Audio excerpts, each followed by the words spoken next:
Très bien. Bonjour chers élèves, je suis M. Allah. Bon, je pense que je n'ai plus besoin de me présenter. Le cours que je vais présenter aujourd'hui porte sur la pédologie.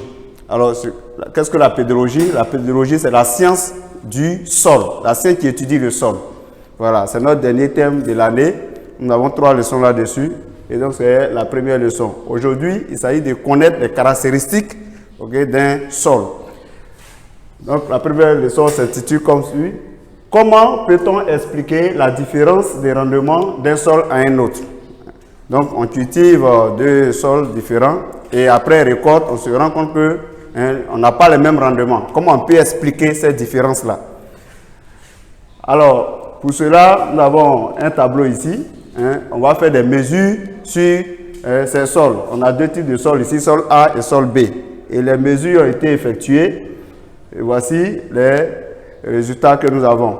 Voilà pourquoi j'ai marqué ici en petit 1, exploitation des résultats d'expérience. L'expérience a été déjà faite et c'est les résultats qui sont là. Et vous avez les mêmes documents sur vous que nous avons déjà balancés. Donc ici, je n'ai rien changé. Nous avons exactement les mêmes données et les mêmes formules. Voilà. Peut-être que les MSE, MSS, est-ce que vous ne comprenez pas? Pourquoi on revient un peu dessus et on va appliquer. Protocole, petit A, protocole des expériences, c'est-à-dire comment on procède pour faire les expériences. Pour cela, on utilise le matériel ci-dessous. Nous avons 2 échantillons de sol A et B. On aura 2 sols A et B et on va prendre quelques échantillons. C'est-à-dire qu'on prend un peu de chaque sol. Nous avons des boîtes vides et remplies de la même quantité de sol. C'est-à-dire qu'on prend des boîtes qui sont vides et après on remplit ces boîtes-là de la même quantité de sol. Nous avons de l'eau que nous allons verser sur ces sols. Nous avons un chronomètre qui va nous permettre de prendre le temps parce que l'eau va traverser le sol et le temps que ça va mettre pour traverser le sol. Nous allons prendre ce temps-là. Nous avons 2 boîtes non percées et nous avons 2 boîtes également qui sont percées, percées par le fond. Comme ça, quand on met l'eau, l'eau va sortir par le fond. On prend le temps que l'eau va mettre pour traverser cette colonne de sol, depuis la surface où l'eau a été versée jusqu'au fond où l'eau est sortie. Et nous prenons ce temps-là.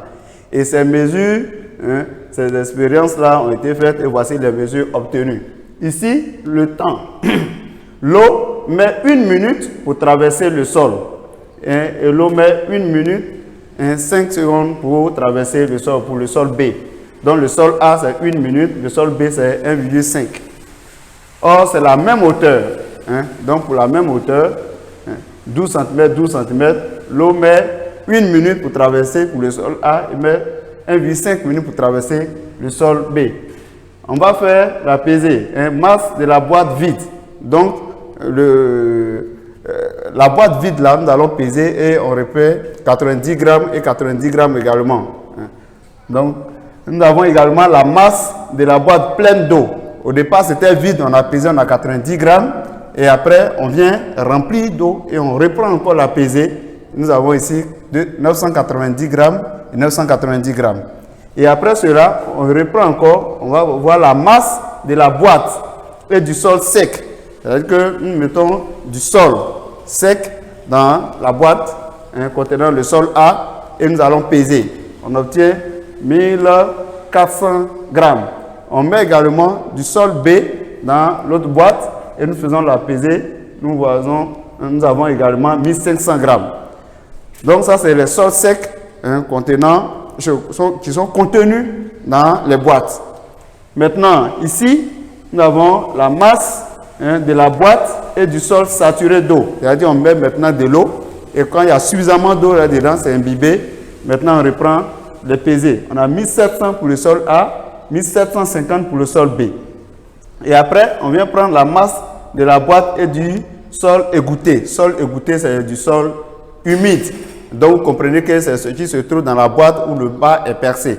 Voilà. Donc, tout l'eau va sortir et le sol qui reste humide, nous allons reprendre encore la pesée. Et nous avons 1600 grammes pour le sol A, 1710 grammes pour le sol B. Donc, pour chaque type de sol, nous avons les mêmes mesures. Nous avons les mêmes mesures. Le temps, sol A, temps pour sol B, ainsi de suite, ainsi de suite. Et voici les données que nous avons.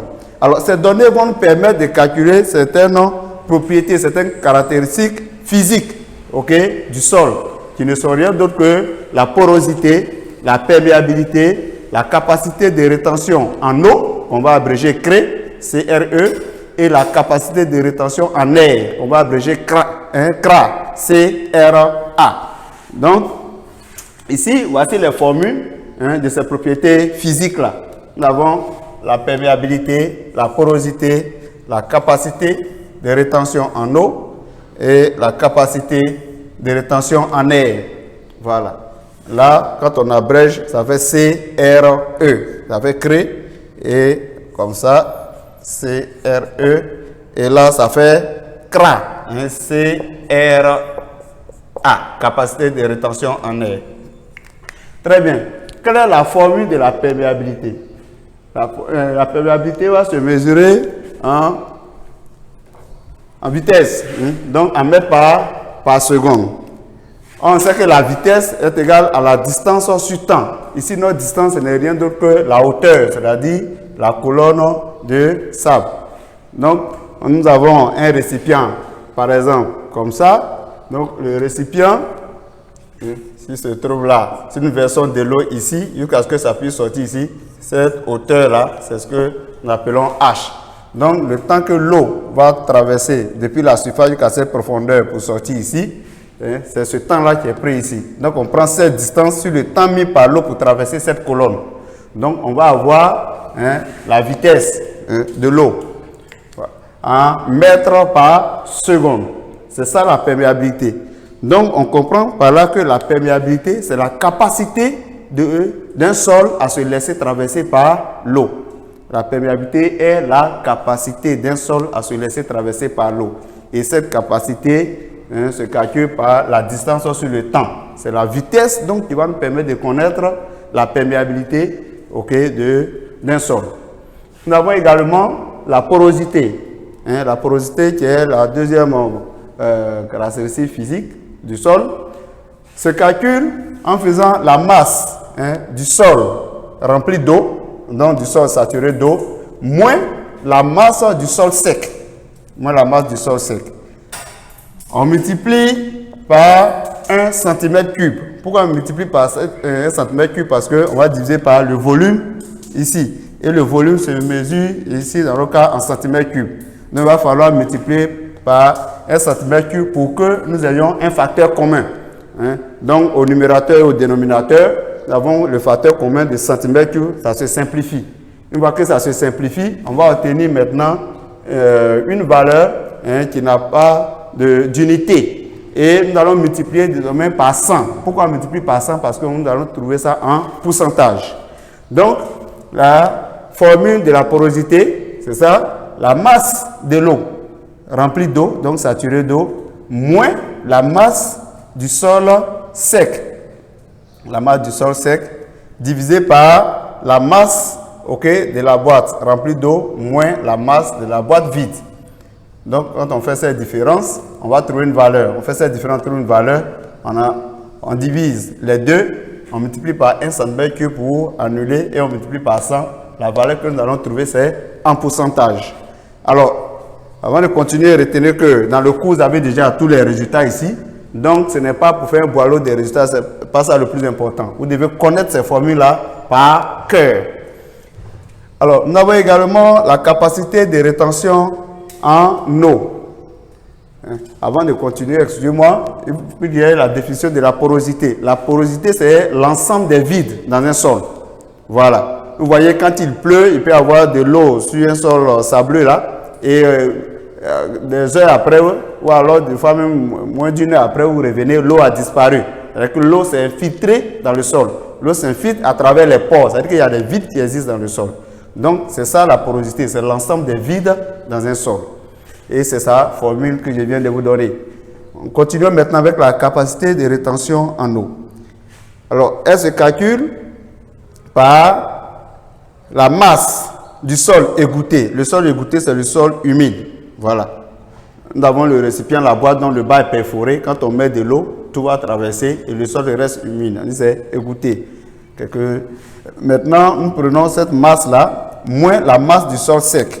Et nous divisons par la même valeur que nous avons obtenue ici, c'est les mêmes données. Et nous multiplions par 100. On trouve toujours en pourcentage. Donc, la capacité de rétention en eau, c'est l'eau qu'un sol retient après une forte pluie. C'est tout.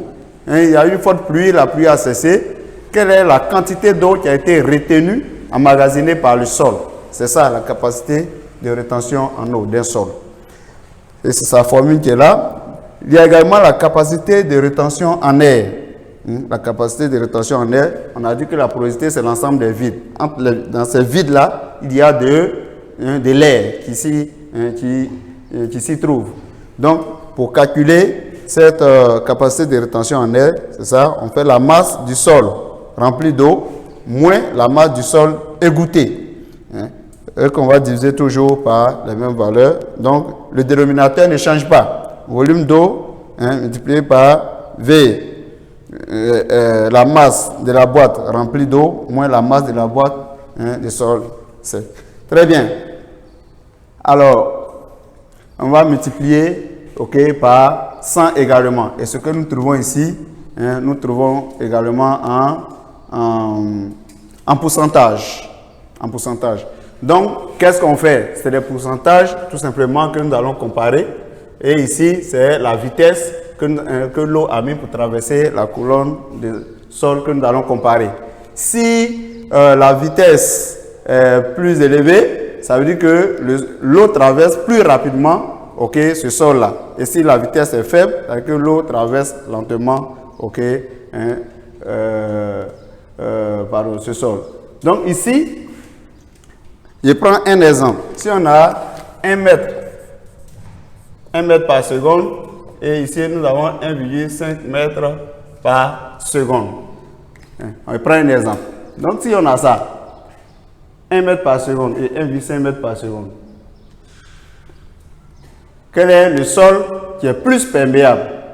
Quel est le sol qui est plus perméable? C'est bien entendu là où la vitesse est élevée. C'est-à-dire 1,5 mètre en 1 seconde. C'est-à-dire 1,5 mètre en 1 seconde. Mais ici, en 1 seconde, l'eau ne parcourt qu'un seul mètre. Or ici, pour 1 seconde, c'est 1,5 mètre. Donc, on comprendra que le sol B est plus perméable que le sol A. Voilà. Ou bien, on prend un autre exemple. Si on a ici 2 mètres par seconde, et puis ici, on a 1 mètre par seconde, dans ce cas-là, en 1 seconde, l'eau fait 2 mètres ici, et en 1 seconde, l'eau fait 1 mètre. Donc, on va dire que le sol A est plus perméable par rapport au sol B. Donc, c'est des comparaisons comme ça, des résultats que nous obtenons, que nous allons faire. Donc, ce que je vous demande tout simplement ici, utilisez ces valeurs qui sont ici dans le tableau, et puis vous allez faire ce petit exercice qui suit. Parce que si c'est les résultats qui sont là, nous les avons déjà. Vous avez ça sur vous. Donc, on ne vous demande pas de recopier les résultats pour nous envoyer. Mais pour appliquer ces formules-là, tout simplement, je vous demande de calculer 1. La masse de l'eau versée. Ou calculer la masse de l'eau versée. La masse de l'eau versée. À partir du tableau, quelle est la masse de l'eau qui a été versée? Vous voyez ici, la masse de la boîte vide, masse de la boîte pleine d'eau, etc. Toutes les données sont là. Donc, vous allez calculer la masse de l'eau qui a été versée. Vous allez calculer également la masse du sol sec. La masse du sol sec. Vous calculez également la masse du sol saturé. La masse du sol saturé. Vous allez calculer également la masse du sol égoutté. La masse du sol égoutté. Donc, à partir des données qui sont là, ça fait combien? 1, 2, 3, 4. Voilà ce que vous devez calculer pour m'envoyer par WhatsApp. Voilà. Si vous ne voyez pas bien, je vais recopier ça pour vous balancer également par WhatsApp. Donc, à partir des données que vous avez dans votre cours et que vous entendez également ici, calculez 1. La masse de l'eau versée. 2. La masse du sol sec. 3. La masse du sol saturé. Et 4. La masse du sol égoutté. Très bien. Donc, appliquez ça et la prochaine séance, vous aurez avant la fin de la semaine. Merci.